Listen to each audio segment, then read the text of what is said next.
Star Wars 7 by 7 episode 1941. What is the deal with that giant iceberg looking thing in the Rise of Skywalker trailer? It must be pretty amazing when it's something that scientists don't even have a name for in real life. And I'm going to talk about that with physics professor Pamela Johnson. Punch it!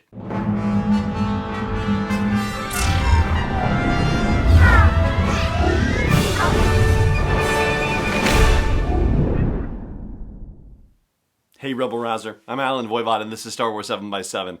Thank you so much for joining me for this episode. So, here's the crazy thing. When I reached out to Pamela Johnson, who is the author of The Physics of Star Wars and who is a teaching professor at Georgetown University, one of the things that I asked him about, or I guess I should say that of the things that I asked him about, that iceberg looking thing was not one of them. And I'm so glad that he brought it up. And ultimately it led to us having a discussion about what this thing is and how it could have formed. And it also went into the avenues of what asteroids are made of and how cold it is in the universe and what freezes and what could actually stay frozen and under what circumstances and all these sorts of things. And so the conversation developed from the mention of that iceberg thing during our conversation about the Star Destroyer breaking through ground as seen in The Rise of Skywalker. And so I took advantage of the opportunity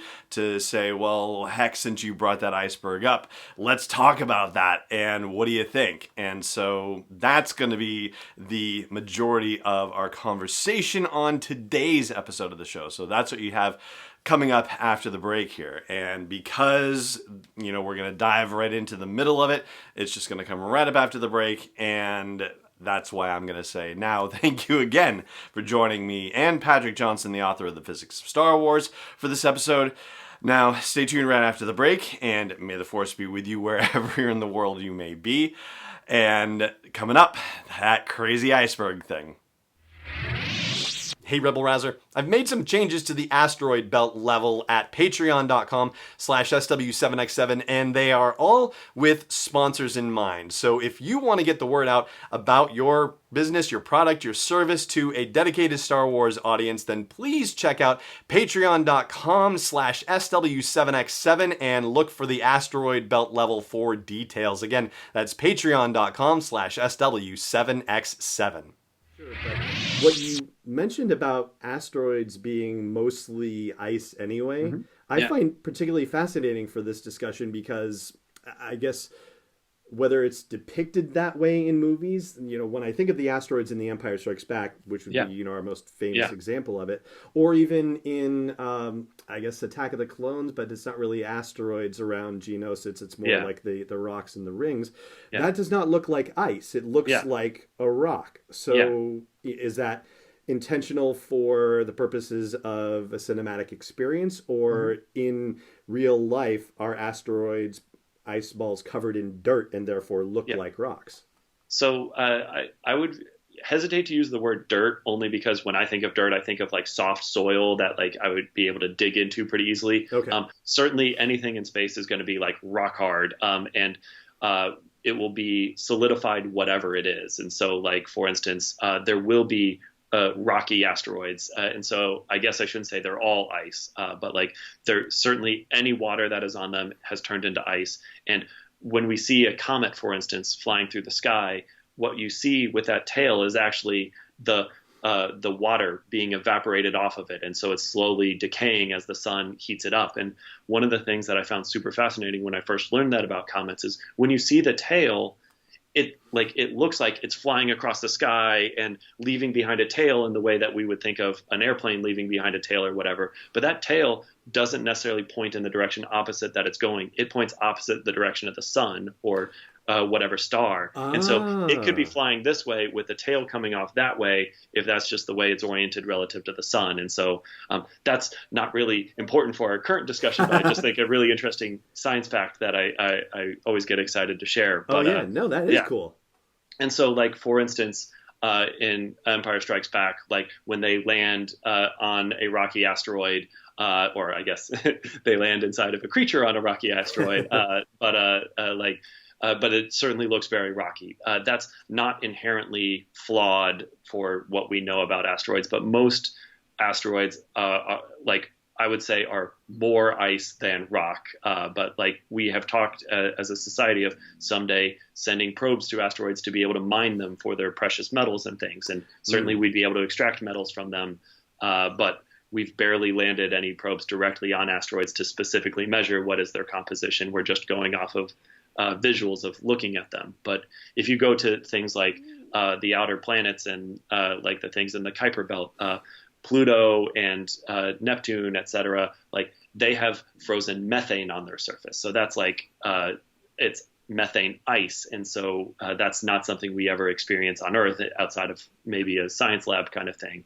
So like what the surface of these asteroids are actually made of would really depend on kind of where they are, like how far away from their relative star would be, because if they're too close, the methane will have boiled off and like just kind of escaped into space. But if they're far enough away, the surface could be made up of all kinds of things that we would think of as exotic rocks, but like are just things that we see as liquids and gases that are just too cold.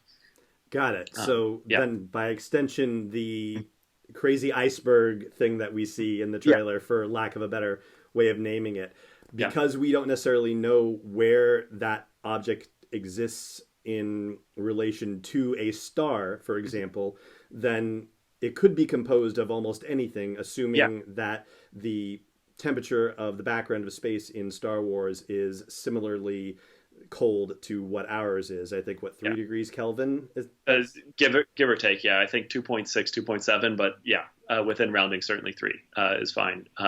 And like the thing about that though that I find especially interesting is it seems to be occupied by some kind of living creatures. Like it seems like there are buildings and things on there. And let's say that this thing is like a rogue planet where so rogue planets in our universe are just planets that don't seem to have a star, that are just like roaming around, but like seem to have all the properties of planets that we know and love. Though, like if this is like a rogue planet of it's just on its own, far away from all stars, it's going to be cold enough that could be methane ice, that could be water ice, that could be like helium. Well, I guess liquid helium would be 4 Kelvin, and so like it probably wouldn't be helium ice, but like nitrogen ice, like all kinds of things that like we would think of as gases turned into ice. But once you try to habitate it, like unless you want to exist at those temperatures inside of your buildings, you're going to have a heating system, and that heating system will heat up the stuff around it. And so you'd literally boil off the surface that you're on. And so I would have to theorize that it's probably at most water ice, because I mean, certainly we have people who live in Arctic situations and are totally fine, and we aren't completely melting ice caps via the specific heating instruments heating our barracks on the North Pole or the South Pole. We're doing that in plenty of other ways. So like the fact that it's occupied probably means that it's not some kind of cooler ice, I guess, pun not intended there, so it would probably have to be some kind of more normal ice. But then it could therefore exist orbiting a star somewhere without it completely melting away. The thing that I find most interesting about it is its shape of like, it looks kind of like a flat disk that has ice mountains coming off of it. And typically the way something like that would form in our universe would be you have a thing that is spinning in a certain direction, which will give it its kind of flat bit. And then that something is coalescing on it and forming these crystals. And so like, for instance, if you supercool water, it will stay a liquid even below the freezing point until you add like a little grain of something to be a seed to the crystal formation, and then it'll spread out from there. And so if we had a spinning disk of ice, it could be a flat thing that it could have just small imperfections in the surface that over time have led to more and more crystals forming, building off of it like that.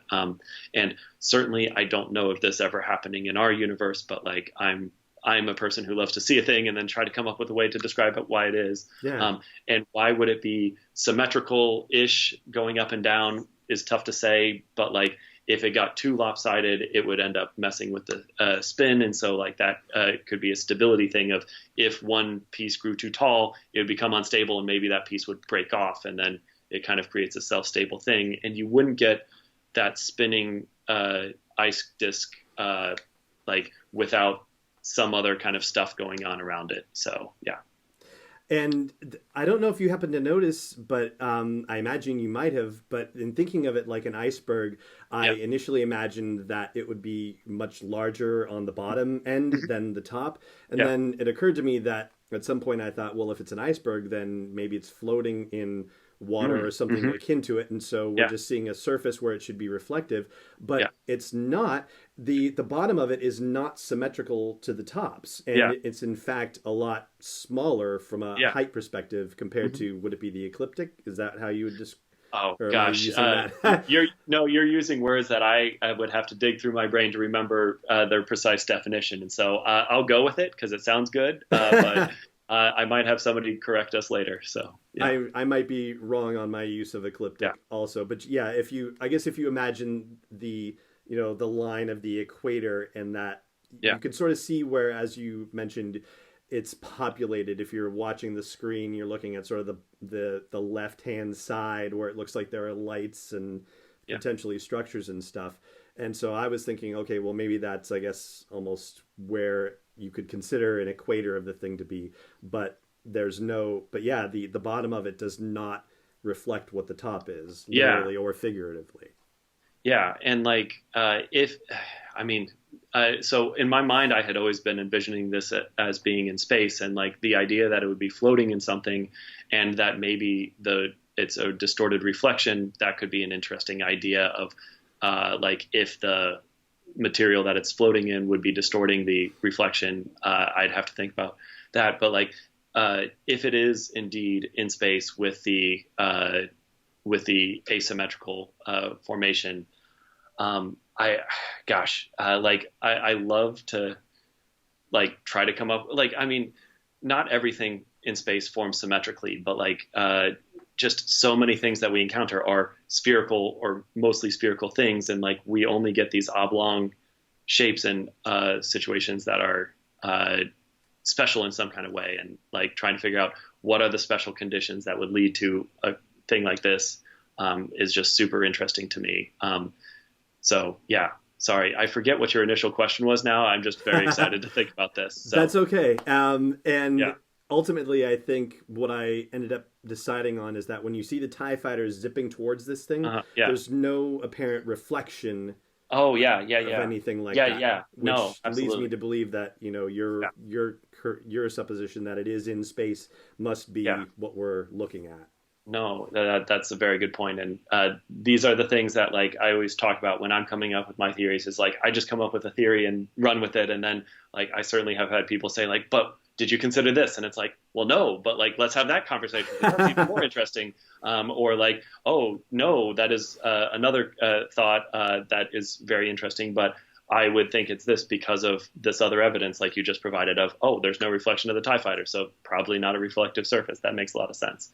And so, bad on me for thinking that it was possible. No, not at all. And in fact, I'm so glad that we went down this road of discussing this giant formation, because that's not something that I suggested that we even talk about. But clearly it's absolutely worth talking about. Yeah. And I don't know, there are just certain things that catch me, and the visual of that is just so really cool and interesting to me that my brain got stuck on it in the same way that for all of its faults in The Last Jedi, the scene with Holdo, sorry, I'm drawing a blank on her name, but Laura Dern, Holdo. Admiral Holdo. Yeah, okay, good. Jumping to light speed through Snoke's ship, as much as that could introduce all kinds of plot elements to other movies that would change the way things went, that was so visually stunning to me that I was just in awe in that. And even though it's a different type of visually stunning imagery, just seeing that just kind of caught my imagination. And so I'm very excited about figuring out what this is and learning more about like I keep wanting to call it a planet or a moon, but like an iceberg, I think, is a better name for it because it's just a thing floating around in space, apparently. This podcast is not endorsed or sponsored yet by Lucasfilm Limited, Disney, or 20th Century Fox. It is intended for entertainment and information purposes only. Star Wars, the Star Wars logo, all names and pictures of Star Wars characters, vehicles, and any other related Star Wars items are registered trademarks and/or copyrights of Lucasfilm Limited or their respective trademark and copyright holders. May the force be with them. All original content is copyright 2019 by Star Wars 7x7. We hope you love it.